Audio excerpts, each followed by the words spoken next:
Hi friends, సవరి అండి. Friends, direct topic చెప్పే ముందు ఒకే ఒక విషయం చెప్తాను ఫ్రెండ్స్. అదేంటంటే మనకి తెలుగు అయితే తెలుగు, ఇంగ్లీష్ అయితే ఇంగ్లీష్, మ్యాథ్స్ అయితే మ్యాథ్స్ అనేక వీడియోలు చేసినవి కూడా చాలా మంది వీక్షకులు ఇంకా అడుగుతూ ఉన్నారు. కాబట్టి దయచేసి ఛానల్ నేమ్ ఆల్రెడీ వీడియోలో ఉంది. ఇక్కడ చూడండి, ఛానల్ నేమ్ అవిశ్వాస్ ఒరిసా అని అక్కడ ఆల్రెడీ మెన్షన్ చేయడం జరిగింది. కాబట్టి ఛానల్ నేమ్ టైప్ చేయండి, స్పేస్ ఇచ్చి ఎస్ అంటే సబ్జెక్ట్, అంటే తెలుగు అయితే తెలుగు, మ్యాథ్స్ అయితే మ్యాథ్స్, ఇంగ్లీష్ అయితే ఇంగ్లీష్, అలా ఏ సబ్జెక్ట్, జీకే అయితే జీకే, అలాగా మీరు ఇక్కడ మెన్షన్ చేసి అలాగే స్పేస్ ఇచ్చి పి అంటే ప్లేలిస్ట్ అని టైప్ చేస్తే నేను ఆల్రెడీ ప్లేలిస్ట్ లో క్రియేట్ చేసినటువంటి అన్ని వీడియోలు కూడా మీకు ఒకే దగ్గర కనిపించడం జరుగుతుంది. కాబట్టి మీకు ఈజీగా సెర్చ్ చేయకుండా తక్కువ సమయంలోనే మీరు వెతుక్కోవచ్చు. సో ఏంటంటే నెక్స్ట్ ఇంకా డైరెక్ట్ టాపిక్ వెళ్దాం ఫ్రెండ్స్.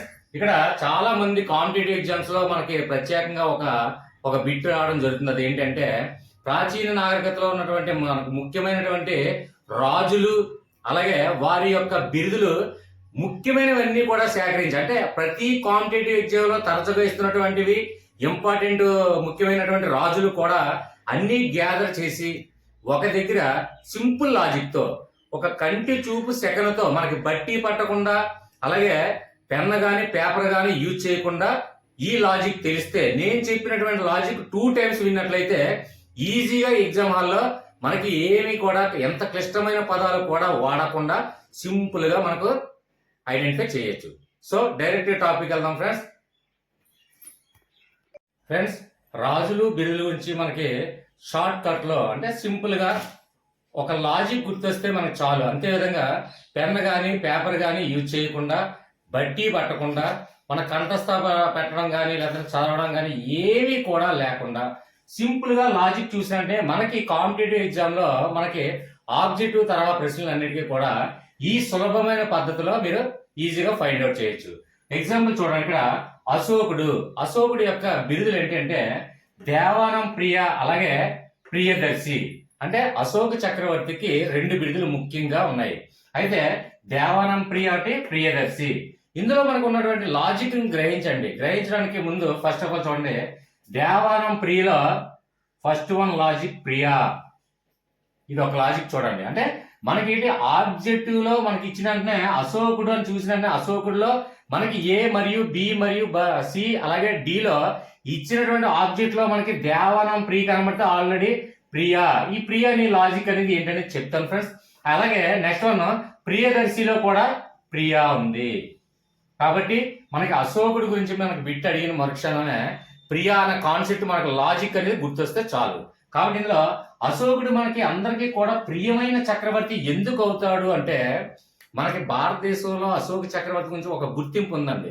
అదేంటంటే ప్రతి ఒక్కరికి కూడా తెలిసిన విషయమే. చిన్న పిల్లల దగ్గర నుండి పెద్దవారి వరకు కూడా మనం ఎక్కడి ప్రయాణం చేసినా, ఏ రోడ్డు వైపు చూసినా రోడ్డుకి ఇరువైపులా అశోకుడు చెట్లు నాటించాను అని అనేక మనకి సబ్జెక్టులో కానివ్వండి, లేదంటే ఏదైనా బోర్డులో కానివ్వండి, లేదంటే మెటీరియల్లో కానివ్వండి, అశోక చక్రవర్తి రోడ్డుకి ఇరువైపులా చెట్లు నాటించిన మహాప్రియమైనటువంటి చక్రవర్తి అని అందరికీ తెలుసు. కాబట్టి ఇక్కడ మనకి అశోకుడు అనగానే చెట్లు కాన్సెప్ట్ మనకు గుర్తు రావాలి ఫ్రెండ్స్. అంటే అశోక చక్రవర్తి ప్రియమైన వాడు అందరికీ కూడా. కేవలం కారణం ఏంటంటే ఈ రోజు మనకి ఆక్సిజన్ పుష్కలంగా దొరుకుతుందంటే అశోక చక్రవర్తి యొక్క ఆలోచన విధానం మనం గ్రహించడం జరిగింది. కాబట్టి రోడ్డుకి ఇరువైపులా ఎటువైపు చూసినా సరే ఎప్పుడు కూడా ఇరువైపులా చెట్లు నాటించినటువంటి మహా గొప్ప చక్రవర్తి అశోక చక్రవర్తి. కాబట్టి భారతీయ ప్రజలందరూ కూడా ప్రియమైనటువంటి చక్రవర్తి అందులో అశోక చక్రవర్తి. కాబట్టి ఈ లాజిక్ మనకు తెలిసినట్లయితే ఇవన్నీ ఇంకా దేవానం ప్రియ కానీ ప్రియదర్శి కానీ కంఠస్థ పెట్టాలా ఫ్రెండ్స్? ఏమి కంఠస్థ అవసరం లేదు. మనకి ఎగ్జామ్ హాల్లో ఒకటే కాన్సెప్ట్ మనకి లాజిక్ గుర్తొస్తే చాలు. అశోక చక్రవర్తి అశోకుడు చూసిన ఎగ్జామ్ హాల్లో మనకి ప్రియమైన చక్రవర్తి రోడ్డుకి ఇరువైపులా చెట్లు నాటించాడు. కాబట్టి ఆ భారతీయ ప్రజలందరికీ కూడా అశోక చక్రవర్తి అనేది ప్రియమైన చక్రవర్తి అని వస్తే ఆటోమేటిక్ గా ప్రియ ఇచ్చినటువంటి ఈ ఆబ్జెక్ట్ ఇవ్వండి, ఈ లేదా ఈ ఆబ్జెక్ట్ ఇవ్వండి, ఏది ఇచ్చిన పర్లేదు. అంటే ప్రియదర్శి కావచ్చు, అలాగే దేవానం ప్రియ కావచ్చు, ఏదైనా సరే ప్రియ, ఇందులో ప్రియ ఉంది కాబట్టి ఈ కాన్సెప్ట్ గుర్తొస్తుంది. కాబట్టి ఇదేం కంఠస్థ పెట్టకుండా ఈజీగా మనం ఫైండ్ అవుట్ చేయొచ్చు. ఓకే ఫ్రెండ్స్, అర్థమైందని భావిస్తాను. నెక్స్ట్ వన్ వెళ్దాం. ఇక్కడ చూడండి ఫ్రెండ్స్, ఇక్కడ మొదటి శాతకర్ణి ఫ్రెండ్స్.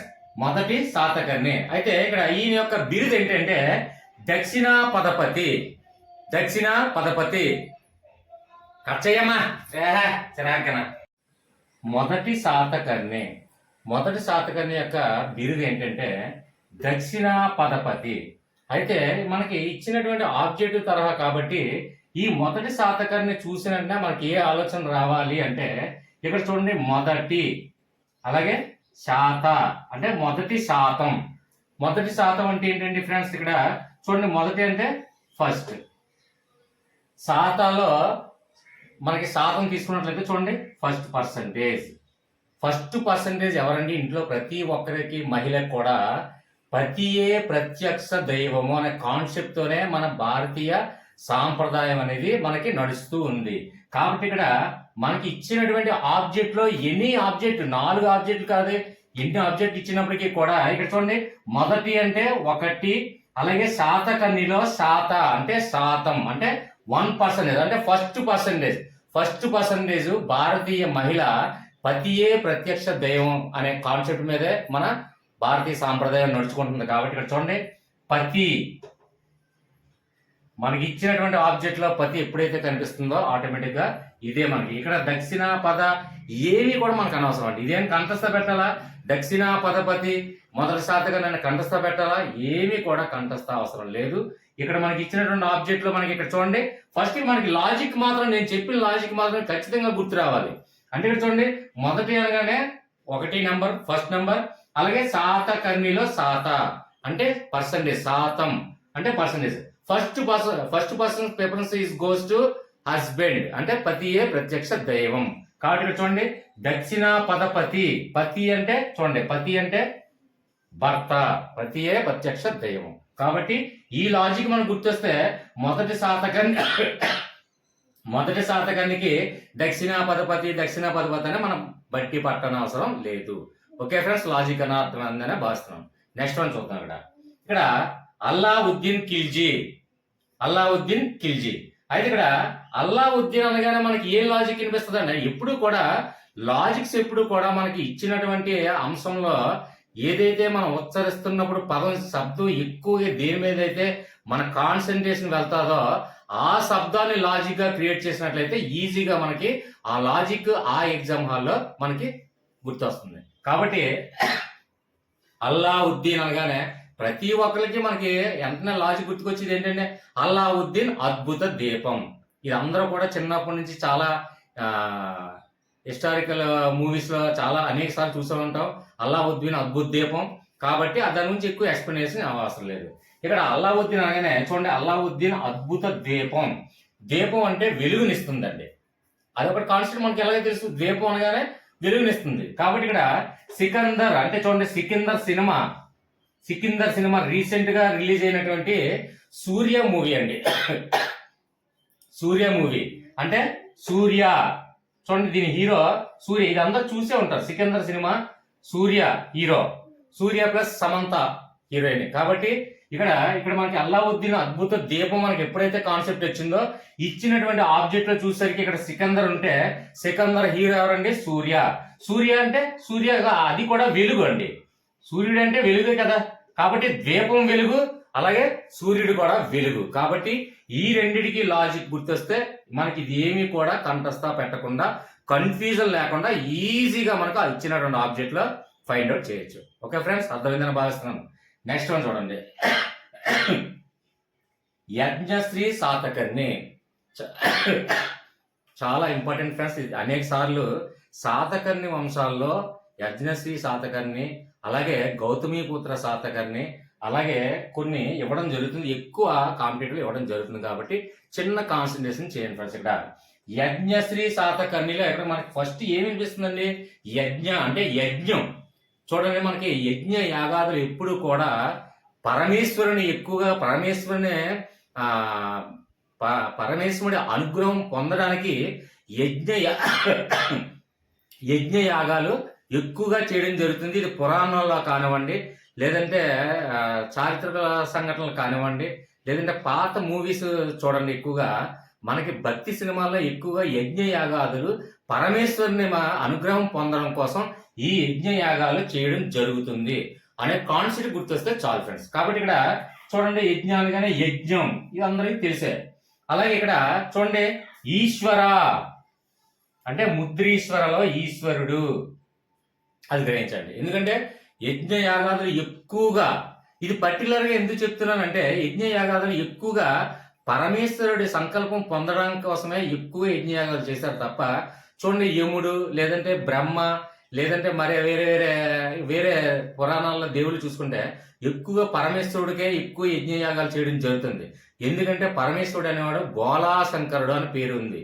కాబట్టి పరమేశ్వరుడు అనుగ్రహం పొందడానికి ఎక్కువగా పరమేశ్వరుడు అనుగ్రహం ఇస్తాడు కాబట్టి అంటే పురాణాల ప్రకారంగా కాబట్టి మనకి యజ్ఞయాగాలన్నీ కూడా ఈశ్వరుడి కోసమే మనం చేయడం జరుగుతుంది అన్న కాన్సెప్ట్ గుర్తొస్తే మనకి ఈజీగా చూడండి యజ్ఞశ్రీ శాతకర్ణి అలాగే త్రిసాముద్రీశ్వర ఈ అన్ని కంఠస్థ పెట్టడం అవసరం అంటే ఏమీ అవసరం లేదు. కాబట్టి మనకు ఆబ్జెక్టివ్ తరహా మనకి ఎగ్జామ్స్ కాబట్టి మనకు ఖచ్చితంగా మనకి ఇచ్చినటువంటి క్వశ్చన్ అలాగే ఆబ్జెక్ట్ లో ఉన్నటువంటి 4 ఆన్సర్లో కూడా మనం చూసినట్టే ఈ లాజిక్ అనేది గుర్తొస్తే మనకి ఈజీగా ఫైండ్ అవుట్ చేయొచ్చు. ఓకే ఫ్రెండ్స్, నెక్స్ట్ వన్ చూద్దాం.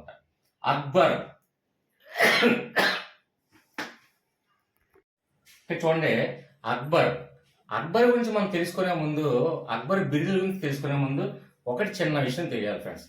మనకి ఢిల్లీ సామ్రాజ్యాన్ని అధిరోహించినటువంటి చక్రవర్తుల్లో చాలా గొప్ప వంశం ఏంటంటే అంటే చాలా పరిపాలన విధానంలో కానీ లేదంటే యుద్ధంలో కానివ్వండి చాలా ఆరితేరినటువంటి సామ్రాజ్యం ఏంటంటే మొఘల్ సామ్రాజ్యం గురించి పర్టికులర్గా మనకి ఒక బిట్ రావడం జరుగుతుందండి హిస్టరీలో మనకి ముఖ్యంగా చూసుకున్నట్లయితే. అందులో మొఘల్ సామ్రాజ్యంలో ఈ అక్బర్ చాలా ఎక్కువ పేరుగాంచినటువంటి చక్రవర్తి అండి.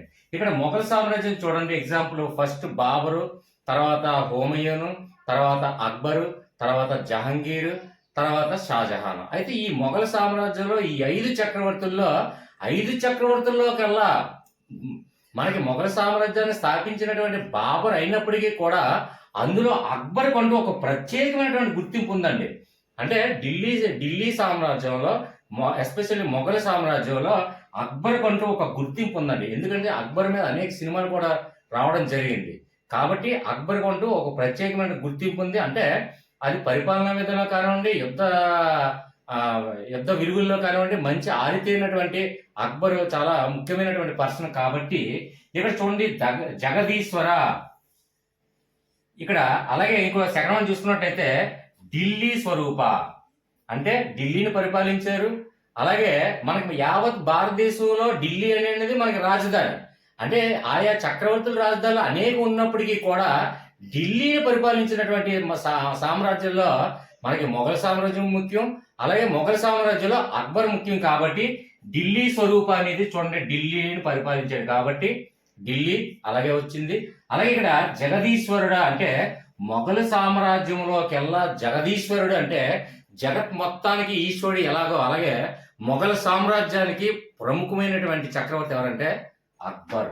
కాబట్టి దీనికి కాన్సెప్ట్ మనకి ఈజీగా ఆ లాజిక్ గుర్తిస్తే ఈజీగా మనకి ఎగ్జామ్ హాల్లో ఫైండ్ అవుట్ చేయొచ్చు. Okay friends, next continue. Next one చూడండి ఇక్కడ కనిష్కుడు. ఇక్కడ చూడండి ఇక్కడ దేవపుత్ర. అలాగే మనకి కనిష్కుడికి చాలా సార్లు మన అందరికీ తెలిసిన విషయమే 2వ అశోకుడు అని చెప్తాం. ఎందుకంటే అశోక చక్రవర్తి అంటే ప్రియమైన చక్రవర్తి అని అందరికీ తెలుసు. అలాగే 2వ అశోకుడు అని చెప్పి కనిష్కుడికి అనేక సార్లు మనకు చెప్పుకోవడం జరిగింది. కాబట్టి అది అందరికీ తెలిసిన విషయమే. కాబట్టి 2వ అశోకుడు అనే దానికి ఎక్కువగా మనం లాజిక్ ఏం అవసరం లేదు. కాబట్టి ఇక్కడ మిగిలినటువంటి దేవపుత్రులకు ఒకవేళ ఆబ్జెక్ట్ లో ఇచ్చినట్లయితే ఆ దేవపుత్రుని మనకి ఇక్కడ కనిష్కుడికి ఎలా గుర్తుపట్టాలి అంటే 2వ అశోకుడు అని అందరికీ తెలుసు. కాబట్టి దానికి ఏం లాజిక్ అవసరం లేదు. ఎందుకంటే చాలా సార్లు మనం బుక్స్ లో చూసాం, పేపర్ లో చూసాం, మెటీరియల్ చూసాం, చాలా కాంపిటేటివ్ ఎగ్జామ్ లో కూడా మనకి ఈ బిట్ అనేక సార్లు ఇవ్వడం జరిగింది. 2వ అశోకుడు అని ఎవరిని అంటారు లేదంటే కనిష్కుడికి మరి ఒక బిరుదు ఏంటి అని అనేక సార్లు ఇవ్వడం జరిగింది. కాబట్టి దీని గురించి ఎక్కువగా వివరించడం కాలయాపన అవుతుంది. అయితే దేవపుత్రనే మనకి ఒకవేళ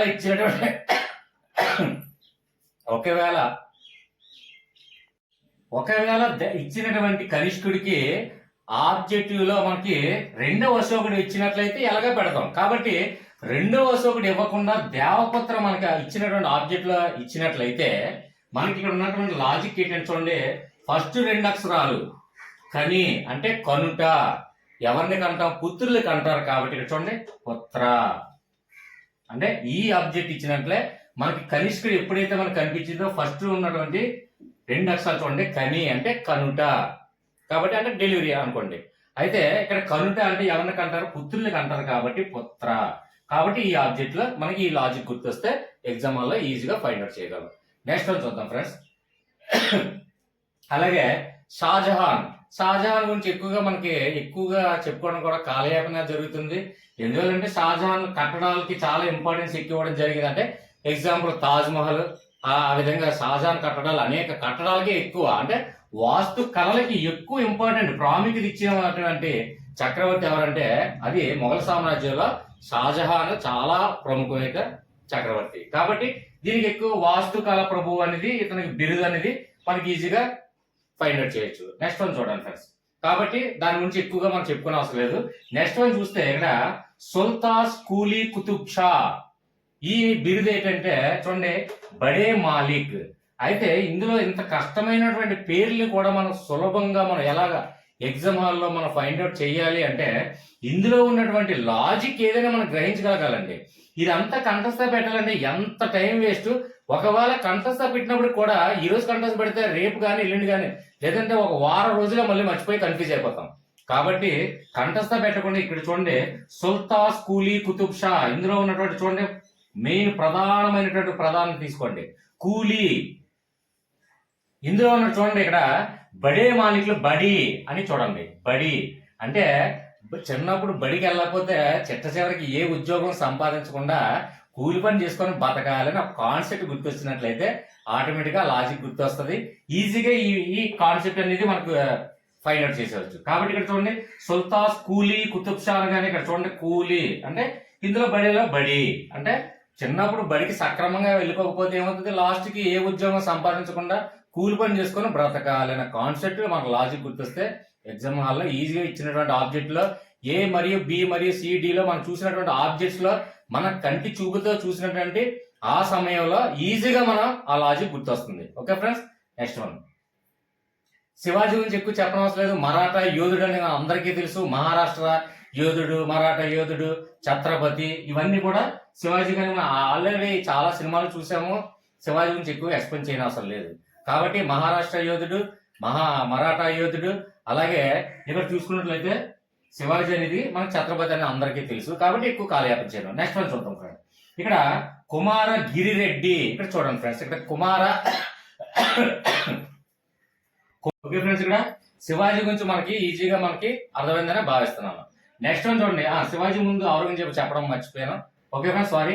అయితే చూడండి ఔరంగజేబులో మనకి ప్రధానంగా ఈయన యొక్క బిరుదు ఏంటంటే అనేక సార్లు ఇవ్వడం జరిగిందండి. ఇది కాంపిటేటివ్ లో ఔరంగజేబు యొక్క బిరుదు ఏంటంటే అనేక సార్లు ఇవ్వడం జరిగింది. కాబట్టి ఇక్కడ చూడండి అలంగీర్ లో అలా ఫస్ట్ అక్షరాలు తీసుకోండి. మనకి ఏదైతే శబ్దం ఉచ్చరిస్తున్నప్పుడు శబ్దం మనకి ఎక్కువగా వినిపిస్తుందో ఆ శబ్దాన్ని బట్టి లాజిక్ గ్రహించుకున్నట్లయితే మనకి ఈజీగా మనం గ్రహించగలం. కాబట్టి ఇక్కడ చూడండి అలా అంటే సముద్రపు అలలో ఒక జేబులో మనం బంధించగలమా అనే ఒక కాన్సెప్ట్ ఒకటే మనకు గుర్తొస్తే ఈజీగా మనం అంటే చూడండి సముద్రపు అలలు ప్రత్యేకంగా మనం ఎందుకు చెప్పుకోవడం జరుగుతుందంటే సముద్రపు అలల తాకిడికి కొండలు కూడా కరిగిపోయే అన్ని కూడా మన సినిమాల్లో కానివ్వండి లేదంటే చారిత్రక సంఘటనలో కానివ్వండి మిటిల్లో కానివ్వండి అనేక సార్లు ఇది మనకు వివరించడం జరిగింది. కాబట్టి ఈ అలల గురించి కూడా ఎక్కువగా ఎక్స్ప్లెయిన్ ఎందుకు చేస్తున్నానంటే ఆ అలలు అనేది ఒక చిన్న జోబిలో మనం బంధించగలమా అంటే పెద్ద పెద్ద కొండలు కూడా పిండి చేసేంత శక్తి ఉన్న అలలకి సముద్రపు అలలకి జేబులో బంధించగలమా. ఓకే ఫ్రెండ్స్, ఇక్కడ నెక్స్ట్ వన్ చూసుకున్నట్లయితే మనకి కుమార గిరిరెడ్డి. ఈయన యొక్క బిరుదు ఏంటంటే కర్పూర వసంతరాయలు. అయితే మనకి ఇందులో ఉన్నటువంటి చిన్న లాజిక్ గ్రహించినట్లయితే ఇదేమి కూడా కంఠస్థ పెట్టనవసరం లేదు. ఆ లాజిక్ ఏంటంటే ఫ్రెండ్స్ చూడండి ఇక్కడ కుమార గిరిరెడ్డిలో చూడండి మెయిన్ గిరి అంటే కొండ అంటే కొండలు అని మనకు అర్థం. కాబట్టి అందరికీ గిరి అంటే అర్థం తెలుసు, గిరి అంటే కొండ అని అర్థం. కాబట్టి ఇక్కడ చూడండి ఫస్ట్ ఉన్నటువంటి కర్పూర అంటే ఎంత పెద్ద కొండ అయినా సరే ఇక చిన్న కర్పూర ఉండతో కొండను మొత్తం కూడా అగ్నికి ఆహుతి చేయొచ్చు అనే కాన్సెప్ట్ అందరికీ మనకు తెలుసు. కాబట్టి ఈజీగా ఈ లాజిక్ మనకు అర్థం అవుతుంది. అంటే గిరి మనకి చూసినంటే గిరి అంటే కొండ.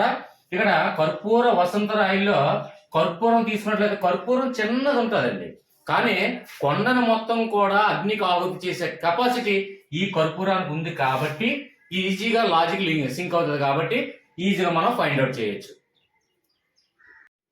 నెక్స్ట్ వన్ చూడండి ఫ్రెండ్స్, ఇక్కడ నందివర్మ ఆయన యొక్క బిరుదు ఏంటంటే పల్లవ మల్ల. ఇందులో ఉన్నటువంటి మనకి లాజిక్ ఏంటంటే చూడండి, ఇక్కడ వర్మ అనగానే మనకి ఏం గుర్తొస్తుందండి? రామ్ గోపాల్ వర్మ. అలాగే ఇందులో పల్లవ మల్లలో చూసుకుంటే మల్ల అంటే మళ్ళా ఎన్నిసార్లు చెప్పినప్పటికీ కూడా తన యొక్క యాటిట్యూడ్ కానీ అతని యొక్క పద్ధతి తీరు వైఖరి అన్నీ కూడా మారకుండా నాకు నచ్చినట్టుగా నేను బ్రతుకుతాననే పర్సన్ ఎవరైనా ఉన్నట్లయితే అది రామ్ గోపాల్ వర్మ. అది అందరికీ అనేక సార్లు యూట్యూబ్లో వీడియోలో మనం ఆయన ఇంటర్వ్యూలు అన్ని చూసాము. కాబట్టి మళ్ళా ఎన్నిసార్లు చెప్పినా సరే నా పద్ధతి నేను మార్చుకోను అని చెప్పే ఏకతాడి మీద ఉండిపోయిన పర్సన్ ఎవరంటే వర్మ. నేను నెగిటివ్ గా చెప్పట్లేదు ఫ్రెండ్స్, ఓన్లీ లాజికల్ గుర్తించుకోవడానికి మాత్రమే చెప్పాను అంతే. ఓకే ఫ్రెండ్స్, అంటే ప్రతి దాంట్లో మంచిని తీసుకోవచ్చు, అలాగే చెడుని కూడా తీసుకోవచ్చు. కాబట్టి మనం మంచిని మాత్రమే తీసుకోండి, పాజిటివ్ గా థింక్ చేయండి. ఓకే ఫ్రెండ్స్, నెక్స్ట్ వన్ చూడండి. ఇక్కడ షేర్ షా, అలాగే ఈయనకున్నటువంటి బీరులు ఏంటంటే షేర్ ఖాన్ మరియు న్యాయసింహ. అయితే ఇక్కడ షేర్ ఖాన్ అనేది మనకి ఆటోమేటిక్ గా ఇక్కడ మనకి అందరికీ తెలిసిన విషయమే. షేర్ షా అనగానే ఎప్పుడు కూడా ఇందులో షేర్ రెండు వచ్చాయి కాబట్టి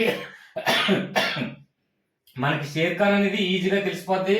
అలాగే రామ్ చరణ్ మూవీ అందులో చూసుకున్నట్లయితే మనకి షేర్ ఖాన్ అనే పాత్ర శ్రీహరి గారు నటించారు, ఆ విషయం అందరికీ తెలిసే. కాబట్టి ఇందులో షేర్ ఖాన్ అనేది ఈజీగా ఎక్కువగా మనకి షేర్ ఖాన్ అనే పాత్ర ఈజీగా మనకు గుర్తుండిపోద్ది. కాబట్టి నెక్స్ట్ ఇంకొక విషయం ఏంటంటే ఇందులో న్యాయసింహ అని చూడండి, సింహ అంటే సింహాసనం అనుకోండి.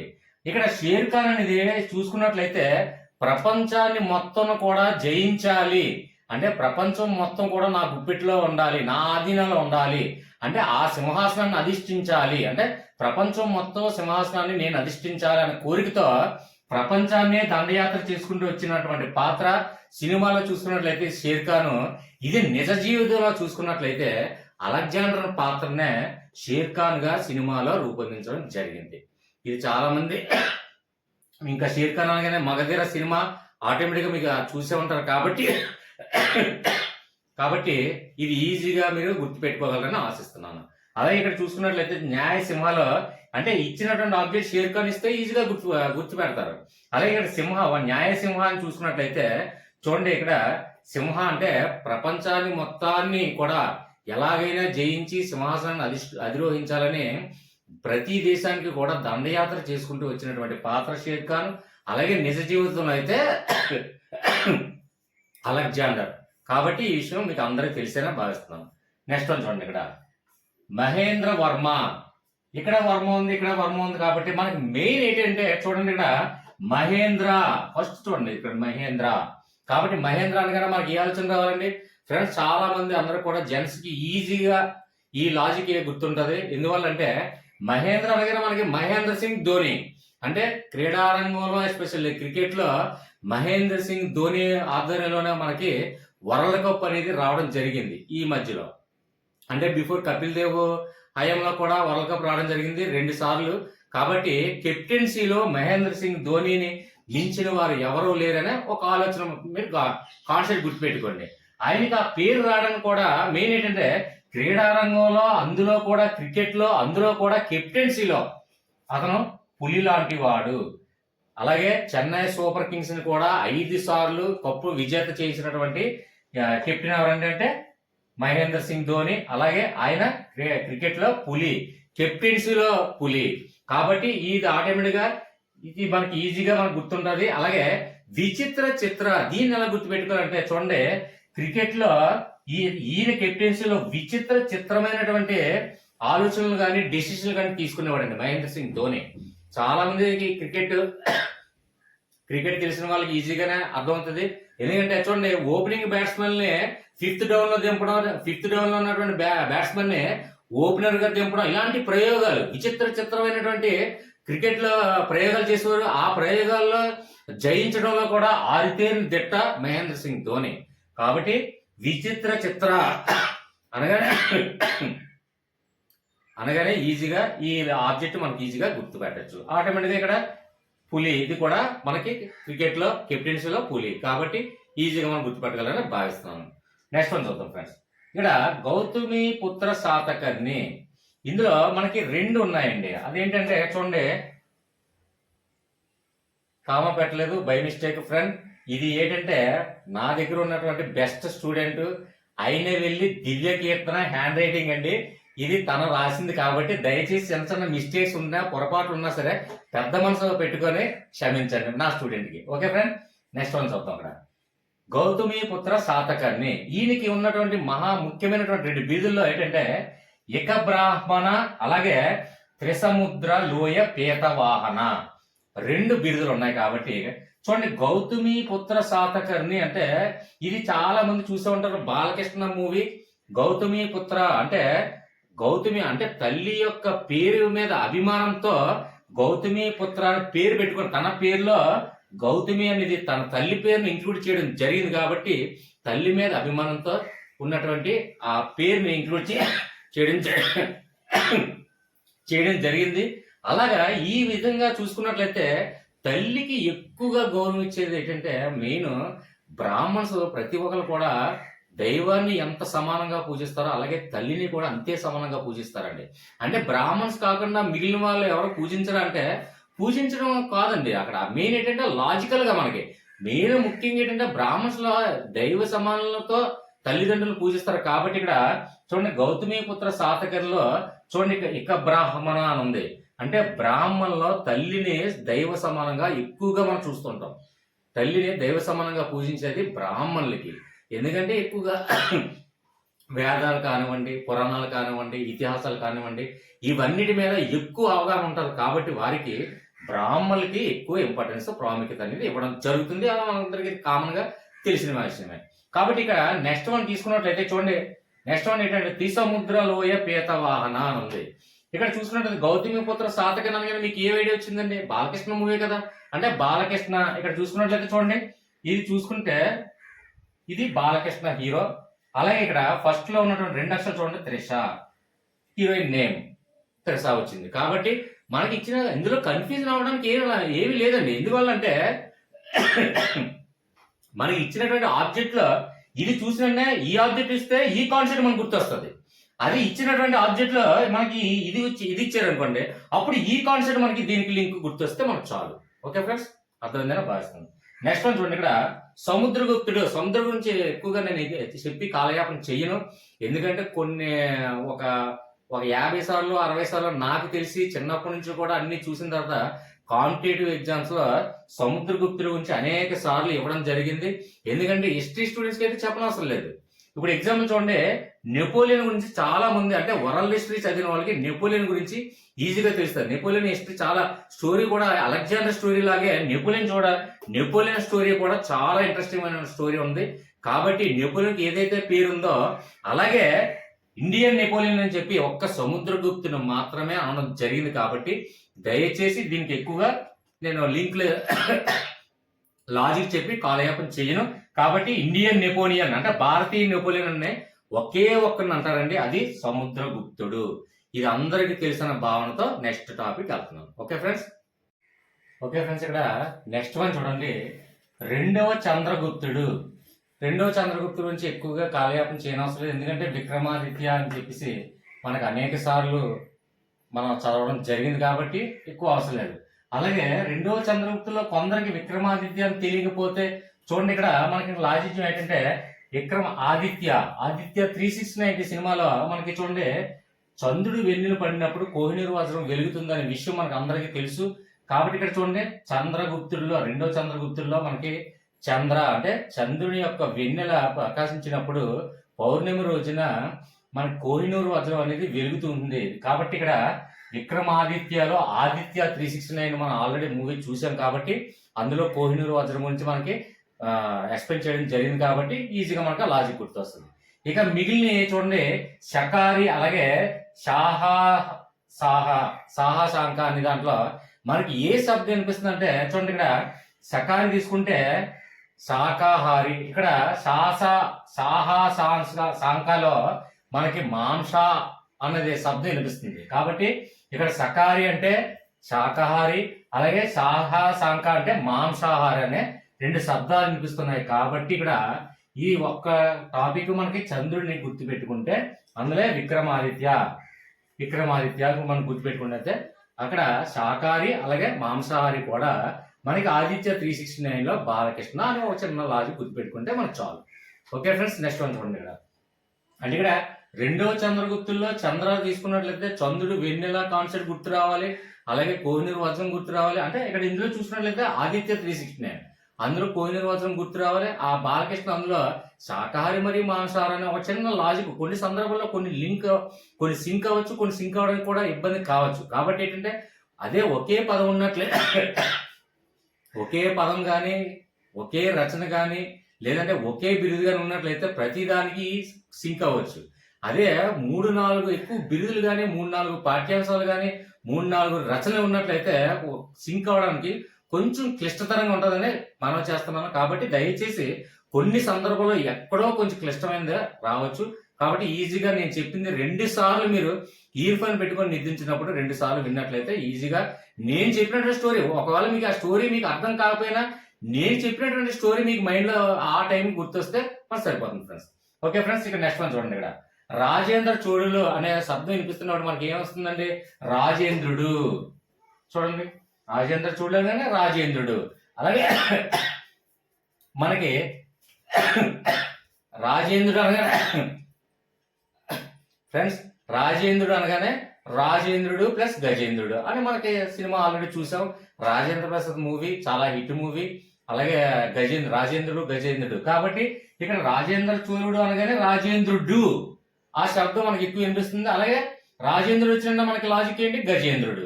కాబట్టి గాక్షరం. కాబట్టి ఇక్కడ చూడండి, ఫస్ట్ మొట్టమొదటిగా గాక్షరం వచ్చింది. కాబట్టి అంటే నేను చెప్పినటువంటి స్టోరీ ఏంటంటే రాజేంద్ర చోళుడిలో రాజేంద్రుడు అని స్పష్టంగా మనకి వినబడుతుంది. కాబట్టి రాజేంద్రుడు అనగానే గజేంద్రుడు గుర్తొస్తే గాక్షరం ఫస్ట్ ఏదైతే గాక్షరం ఉందో అదే గజేంద్రుడు. నెక్స్ట్ ఇంక ఇందులోనే గాక్షరం ఒకటి వచ్చింది. ఇక్కడ చూడండి, ఇందులో కూడా కొండ అనేది ఉంది. అంటే గజేంద్రుడు అంటే ఏనుగు. కాబట్టి ఏనుగు కూడా కొండలాగా లావుగా బలంగా ఉంటది. కాబట్టి చాలా సందర్భాల్లో ఏనుగుకి ఎంత బలం ఉంటుంది అంటే కొండలతో పోలిస్తుంటారు బలాన్ రూపంలో. కాబట్టి ఆ విధంగా చూసుకున్నా మనకి ఈజీగానే గుర్తొస్తుంది. ఓకే ఫ్రెండ్స్, నెక్స్ట్ వన్ చూడండి. ఇక్కడ హర్షుడు అంటే చూడండి చాలా ఇంపార్టెంట్ అండి. హర్షుడు అనేది ఏంటంటే మనకి ఇందులో శిలాదిత్య అలాగే రాజపుత్ర. ఇక్కడ చూడండి మనకి లాజిక్ ఏంటంటే హర్షుడు మనకి ఇచ్చినట్టునే ఆబ్జెక్ట్ కూడా ఇక్కడ ఉంటది. కాబట్టి ఇక్కడ మనం చూసుకున్నట్లయితే రాజపుత్ర అంటే రాజులు మరియు వారి పుత్రులు అంటే రాజకుమారులు. కాబట్టి వారి యొక్క పుత్రులు అలాగే రాజకుమారులు రాజులు కూడా మనకి సభని అధిరోహించేటప్పుడు ఆ హర్షధ్వానాలతో ఆ హర్షాతి రేఖలతో మనకి స్వాగతించడం అనేది జరుగుతుంది. కాబట్టి ఇక్కడ రాజులు మరియు రాజపుత్రులు అందరూ కూడా సభను అలంకరించేటప్పుడు హర్షాతి రేఖలతో హర్షధ్వానాలతో అందరికి కూడా అంటే పూలు జల్లుతూ అందరు నించొని హర్షధ్వానాలతో సభకు అలంకరించమని ఆహ్వానిస్తూ ఉంటారు. ఆ ఒక కాన్సెప్ట్ గుర్తొస్తుంది, ఆటోమేటిక్ గా హర్ష అనేది ఈ రాజపుత్రులు అనేది గుర్తొస్తుంది. అలాగే రాజులు రాజపుత్రులు కూడా మొత్తం శిలాశాసనాలు చెక్కడం జరిగింది. ఇక్కడ చూడండి హర్షాతి రేఖలు. అలాగే హర్షాతి రేఖలు ఇప్పుడు వస్తుందండి మనకి శిలాశాసనాల ద్వారా. అంటే రాజుల యొక్క ఏదైనా శాసనాలన్నీ కూడా శిలల మీద చెక్కడం జరిగింది. కాబట్టి చూడండి శిలాదిత్య శిలల మీద చెక్కడం జరిగింది. రాజు అలాగే రాజపుత్రులు కానీ వాళ్ళ కుమారులు కానీ అంటే ఒక రకంగా చెప్పాలంటే రాజ శాసనాలన్నీ కూడా శిలాశాసనాల మీద ఉండడం వల్ల ఈ రోజు మనం చరిత్రకారులు తవ్వడం వల్ల ఈ రోజు మనకి చరిత్రకారుల ద్వారా శిలాశాసనాల మీద ఏ యొక్క రాజవంశాల శాసనాలు ఏ విధంగా ఉన్నాయని మనం ఈజీగా గ్రహించాం. కాబట్టి ఇది ఈజీగా మనం గుర్తించుకుంటాం. దానికి కూడా శిలాశాసనం చెక్కిన వాళ్ళకి కూడా మన హర్షధ్వానాలతో మన చరిత్రకారులందరికీ మనం చెప్పుకోవడం గొప్పగా వర్ణించుకోవడం జరుగుతుంది. కాబట్టి దీని లాజిక్ ఈజీగా రాజులు రాజపుత్రులు సభకు అలంకరించేటప్పుడు హర్షధ్వానాలతో మనం అలంకరిస్తాము, ఆహ్వానిస్తాము. కాబట్టి రాజులు రాజపుత్రులు అందరూ కూడా శిలాశాసనం చెక్కడం జరిగింది. కాబట్టి ఇది కాన్సెప్ట్ మనకు గుర్తొస్తుందని నేను భావిస్తున్నాను. 2 సార్లు వినండి ఫ్రెండ్స్. లేదని ఎగస్ట్రా ఒక మూడోసారి అది మిమ్మల్ని చదవమంటలేదే, రాయమంటలేదే, ప్రిపేర్ అవ్వమంటలేదే. పడుకునేటప్పుడు, నిద్రించేటప్పుడు ఇయర్ ఫోన్ పెట్టుకొని ఒక 2-3 టైమ్స్ వింటే నేను చెప్పినటువంటి ఈ స్టోరీ మీకు అక్కడ లాజిక్ గుర్తొస్తుంది. Okay friends, next one. Friends, చాలా మందికి నేను తెలియజేస్తుంది ఏంటంటే ఫ్రెండ్స్, కొన్ని లాజిక్స్ సింక్ అవ్వచ్చు, కొన్ని సింక్ అవ్వచ్చు. ఎందుకంటే మీరు ఒకటి అబ్జర్వ్ చేయండి, మీరు ప్రిపేర్ అయ్యే ఉంటారు. ఎంత క్లిష్టమైన పదాలు, అలాగే చూడండి, ఇంత క్లిష్టమైన పదాలని కూడా లాజిక్స్, ఒక లాజిక్ని తీసుకొచ్చి ఇక్కడ 3-4 లాజిక్లతో అదే స్టోరీని మనం క్రియేట్ చేయగలం. అంటే కొత్త స్టోరీని క్రియేట్ చేస్తే మనకు గుర్తుండదు ఫ్రెండ్స్. అంటే ఎగ్జాంపుల్ చూడండి, చంద్రగుప్తుడు ఆదిత్య సినిమాకి వెళ్ళి తర్వాత అక్కడ శాకాలు తిన్నారు, తర్వాత మాంసాహారం తిన్నారు అని కొత్త స్టోరీలన్నీ మనం క్రియేట్ చేస్తే లాజిక్స్ ఎప్పుడు కూడా కొన్ని రోజులు మాత్రమే గుర్తుంటాయి ఫ్రెండ్స్. కాబట్టి కంటి చూపుతో మనకు లాజిక్ గుర్తుండాలి. అంతేగాని ఈ ఎన్నైతే రచనలు కానీ లేదంటే ఏవైతే బిరుదులు ఎక్కువనే, అంటే ఒక రాజుకి ముఖ్యంగా ఒక 5-6 బిరుదులు ఉన్నాయి అనుకోండి, 5-6 బిరుదుల్ని ఆ రాజుని కలిపేసి ఒక కొత్త స్టోరీ తయారు చేస్తే ఎట్టి పరిస్థితుల్లో కూడా గుర్తుండదు. నేను కాన్ఫిడెంట్ గా నేను చెప్పగలను. అది కూడా మీరు ఒకసారి టెస్ట్ చేయండి. కాబట్టి కంటి చూపుతో ఆ రాజు పేరు చూడాలి, ప్రతి ఒక్క బిరుదులకి సింక్ అవ్వాలి. కాబట్టి కొన్ని సందర్భాల్లో సింక్ అవ్వచ్చు, కొన్ని సందర్భాల్లో సింక్ అవ్వచ్చు. అది ఎంత కష్టమో మీకు కూడా తెలుసు. అయినప్పటికీ కూడా మనకి తక్కువ విలువైన సమయాన్ని ఎలా ఉపయోగించుకోవడం అనేది చాలా మంది, ముఖ్యంగా హౌస్ వైఫ్లు అందరూ, సార్ మీ వీడియోస్ వింటూనే మేము పనులు చేసుకుంటూ చిన్నపిల్లలు చూసుకున్నాం కాబట్టి అందరికీ కూడా అనుకూలంగా మనకి ఈ వీడియో చేయాలనే ఉద్దేశంతో ఈ ప్రయత్నం చేశాను. దయచేసి పాజిటివ్ కామెంట్స్ ఇవ్వండి ఫ్రెండ్స్. ఇక నెక్స్ట్ మనం చూసుకున్నట్లయితే చూడండి, ఇక్కడ నిజాం ఉల్ ముల్క్. ఇది మనకి ఎక్కువగా మనకు తెలియని అవసరం లేదు. ఎందుకంటే మనకి నిజాం పరిపాలన, నిజాం నవాబుల పరిపాలన మనకి ఇక్కడ ఆంధ్రప్రదేశ్, అది కూడా తెలంగాణ అంటే మనకి బాగా తెలుసు. ఈయన ఎక్కువగా చాలాసార్లు హుస్సేన్ సాగర్ దగ్గర, ట్యాంక్ బండ్ దగ్గర అవన్నీ కూడా ఈయన యొక్క విగ్రహం అనేది చాలాసార్లు చూసే ఉంటారు. ఎందుకంటే నిజాం నవాబుల పరిపాలన హైదరాబాద్ అనే విషయం అందరికీ తెలుసు. అందులో ముఖ్యంగా నిజాం ఉల్ ముల్క్ ఈయన యొక్క బిరుదు ఇదే అండి, అసబ్జా. ఇది ఒక్కటి చూడండి, మీరు చాలా మంది తెలిసిన ఉద్దేశంతో నేను చెప్పట్లేదు. ఎందుకంటే ఎస్పెషల్ ఏంటంటే టీఎస్ ఫ్రెండ్స్ వాళ్ళకి ఏంటంటే నిజాం నవాబుల పరిపాలన హైదరాబాద్ మొత్తం అన్ని తెలుసు, తెలంగాణ మొత్తం నిజాం నవాబుల పరిపాలన. అందులో ముఖ్యంగా నిజాం ఉల్ ముల్క్ ఈయన ఒకరు. కాబట్టి ఆయన యొక్క బిరుదు అసబ్జా అనే విషయం అందరికీ తెలుసు కాబట్టి దానికి లాజిక్ క్రియేట్ చేయాలి. Okay friends, continue. నెక్స్ట్ మనం ఇక్కడ చూసుకున్నట్టయితే చూడండి, కారవేలుడులో మహామేఘ వాహన. ఈయన అంటే మనకి ఇందులో ఉన్నటువంటి ఇందులో లాజిక్ ఏంటంటే ఇక్కడ వాహన చూడండి, మహామేఘ వాహనం మనం విక్రయించాలంటే వేలుతో కూడుకున్నటువంటి పని. అంటే వేల రూపాయలు ఖర్చు పెడతానే కానీ ఒక బైక్ కొనుక్కోలేము. కాబట్టి ఒక బైక్ 2 చక్రాల బండి లేకపోతే సంథింగ్ ఏదైనా పర్లేదు, ఒక వాహనం విక్రయించాలి అంటే ఖచ్చితంగా వేలుతో కూడుకున్న పని. అంటే అది 1000 అవ్వచ్చు, 1,00,000 అవ్వచ్చు, ఏదైనా మొత్తానికి వేలు అంటే 80,000 అవ్వచ్చు. ఒక స్కూటీ కొనాలనుకుంటే ఒక 70,000, 80,000, 60,000 మొత్తానికి వేలుతో కూడుకున్నటువంటి పని. కాబట్టి ఇక్కడ వాహన చూసుకున్నట్లయితే ఇక్కడ చూడండి, ఇక్కడ కారవేలుల్లో వేలు. కాబట్టి వాహనాన్ని విక్రయించాలంటే వేలు ఖర్చు పెట్టాలి. కాబట్టి ఇచ్చినటువంటి క్వశ్చన్ అలాగే ఆబ్జెక్ట్ లో మనకు ఆన్సర్ కూడా చూస్తే నేను చెప్పినటువంటి లాజిక్ ఖచ్చితంగా అక్కడ మీకు గుర్తొస్తే చాలు. ఓకే ఫ్రెండ్స్, ఇక్కడ నెక్స్ట్ వన్ చూడండి, ఇక్కడ రెండో పులకేసి. చాలా మంది రెండో పులకేసి గురించి తెలియని వారు ఎవరు ఉండరు. ఎందుకంటే రెండో పులకేసి రాజు గురించి తెలియపోవచ్చు, కానీ రెండో పులకేసి మూవీ మనం అందరం చూసే ఉన్నాం. తమిళ కమిడియన్ వడివేలు గారు ఈ రెండో పులకేసి తెలుగులో మనకి సినిమా చూపించారు. కాబట్టి ఈ సినిమాకి వెళ్ళినప్పుడు కూడా ఒక కమిడియన్ ని ఒక వీరుడి కింద తీర్చిదిద్దుతో ఈ సినిమా రూపొందించడం జరిగింది. ఆ సినిమాకి వెళ్ళిన ప్రతి ఒక్కరు కూడా పరమేశ్వర ఏంటి ఎంత కమిడియన్ ని ఒక మహా చక్రవర్తిగా గొప్ప రాజుగా మనకి ఇంత చూపించారు ఏంటి పరమేశ్వర అని మనం సినిమా హాల్లో అనుకున్నామా అని టార్గెట్ మనం గుర్తుపెట్టుకుంటే చాలు. ఎందుకంటే రెండో పులకేసి గురించి చక్రవర్తి గురించి తెలియపోవచ్చు, కానీ రెండో పులకేసి మూవీ అది కూడా తమిళ కమిడియన్ వడివేలు, తమిళ్లో నెంబర్ 1 కమిడియన్ ఆయన. మనకు బ్రహ్మానందం ఎలాగో నేను ఎందుకు ఇవన్నీ చెప్తున్నానంటే నేను చెప్పిన స్టోరీ ఎగ్జామ్ హాల్లో సార్ ఏదో చెప్పారు కదా, ఆ రెండో పులకేసి అంటే బ్రహ్మానందం లాగే తమిళనాడులో కూడా తమిళ కమిడియన్ వడివేలు గారు తీశారు. ఈ సినిమా వీస్తున్నప్పుడు ఏంటంటే ఎంత మహా కమిడియన్ ని తీసుకెళ్లి ఒక చక్రవర్తి రూపంలో చూపించే ఏంటి చేశారు, ఏంటి పరమేశ్వర ఈ సినిమా చూసినప్పుడు నాకు ఎలా అనిపించింది అని ఒక ఆలోచన, అది గుర్తొస్తుందనే నేను ఎక్కువగా రిపీట్ చేస్తాను ఫ్రెండ్స్. కాబట్టి ఇది పరమేశ్వర అంటే ఈ సినిమా చూస్తున్నప్పుడు పరమేశ్వర ఏంటి ఈ సినిమా ఎంత కమెడియన్ని ఇలా చూపించడం ఏంటి అనేది అనుకున్నామని జస్ట్ చిన్న లాజిక్ అనుకోండి. ఓకే ఫ్రెండ్స్, నెక్స్ట్ వన్ చూడండి. ఇక్కడ కుతుబుద్దీన్ ఐబక్, అలాగే ఈయనకున్నటువంటి బిరుదు ఏంటంటే లా బక్ష్. కాబట్టి ఇక్కడ చూడండి, ఇక్కడ కుతుబుద్దీన్, ఇక్కడ బుద్ధిలో చూడండి బుద్ధి అంటే నేను చెప్పినటువంటి లాజిక్ మీరు ఒక్క దగ్గర చిన్న రఫ్ పేపర్ తీసుకోండి, రఫ్ పేపర్ రాసుకోండి, కన్ఫ్యూజ్ లేకుండా ఉంటుంది. లేదు అంటే ఆ రఫ్ పేపర్ కూడా రాయకుండా 2-3 సార్లు ఇవ్వండి వినండి, సరిపోద్ది. కాబట్టి ఇక్కడ కుతుబుద్దీస్లో బుద్ధి, ఎప్పుడు కూడా లా చదివిన వాళ్ళు బుద్ధి అమోఘమైనటువంటి తెలివితేటలు, బుద్ధి కలవారు అని చిన్న లాజిక్ ఎగ్జాంపుల్ అనుకోండి పోనీ. కాబట్టి ఫ్రెండ్స్ దీనికి ఈజీగా కనెక్ట్ అవుతారు, ఎందుకంటే నా శిష్యులందరూ కూడా, నా వీక్షకులు ఎస్పెషల్గా అందరూ కూడా తెలుసు. కాబట్టి ఇక్కడ లా స్టూడెంట్కి ఉన్నటువంటి బుద్ధి తెలివితేటలు చాలా అమోఘమైనవి, ఎందుకంటే చట్టాలు మొత్తం చదువుతాడు కాబట్టి అతని యొక్క బుద్ధి, అతని యొక్క తీరు, అతని యొక్క అన్ని కూడా తెలివితేటలు అమోఘంగా ఉంటాయని ఒక చిన్న కాన్సెప్ట్ అంతే.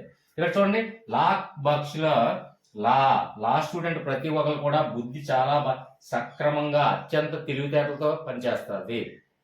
చిన్న లాజిక్ గుర్తుపెట్టుకోండి. ఓకే ఫ్రెండ్స్, మీకు లాజిక్స్ ఎక్కడన్నా అర్థం కాకపోని ఎలా కామెంట్ రూపంలో తెలియచేయండి. ఫ్రెండ్స్ ప్రతి ఒక్కరు కూడా యూట్యూబ్లో చూస్తున్న వాళ్ళందరికీ కూడా ఒకే ఒక చిన్న మనవి ఫ్రెండ్స్, దయచేసి నేను వీడియో చేసే ముందు ప్రతి ఒక్కరి కామెంట్స్ కూడా నా వీడియోస్ అన్ని ఒక్కసారి చెక్ చేయండి. ప్రతి ఒక్కరి కామెంట్స్ కూడా నేను రెస్పాన్స్ ఇచ్చిన తర్వాతే వీడియో స్టార్ట్ చేయడం జరుగుతుంది. అలాగే ఏ టాపిక్ చెప్పాలన్నా, ఏ డిస్కస్ చేయాలన్నా, ఏ కంటెంట్, ఏ సబ్జెక్ట్, ఏ కాన్సెప్ట్, ఏ లాజిక్, ఎక్కడ మీకు ఏ డౌట్ వచ్చినా సరే నాకు వాట్సాప్లో వివరించినట్లయితే ఆన్ ది స్పాట్లో వాట్సాప్లో వివరిస్తాను, ఎక్స్ప్లెయిన్ ఇస్తాను ఎనీ సబ్జెక్ట్. అలాగే నెక్స్ట్ వీడియో ఏం చేయాలనేది కూడా నా గ్రూప్ సభ్యులకి, ముఖ్యంగా వాట్సాప్లో ఉన్నటువంటి నా గ్రూప్ సభ్యులకి ప్రాముఖ్యతనిస్తూ పోలింగ్ పెట్టి, పోలింగ్లో ఎక్కువ పర్సెంటేజ్ వచ్చిన వీడియో డెఫినెట్గా వీడియో చేయడం జరుగుతుంది. ఇది గమనించండి ఫ్రెండ్స్. దయచేసి వీడియో నచ్చిన వాళ్ళు లైక్ చేయడం మాత్రం మర్చిపోకండి ఫ్రెండ్స్. ప్లీజ్, నేను అడిగేది మీ నుండి సపోర్ట్ చేసేది ఒక లైక్ ఒకటి, అలాగే సబ్స్క్రైబ్ ఒకటి చేసి నన్ను సపోర్ట్ చేయండి. Okay friends, thank you very much.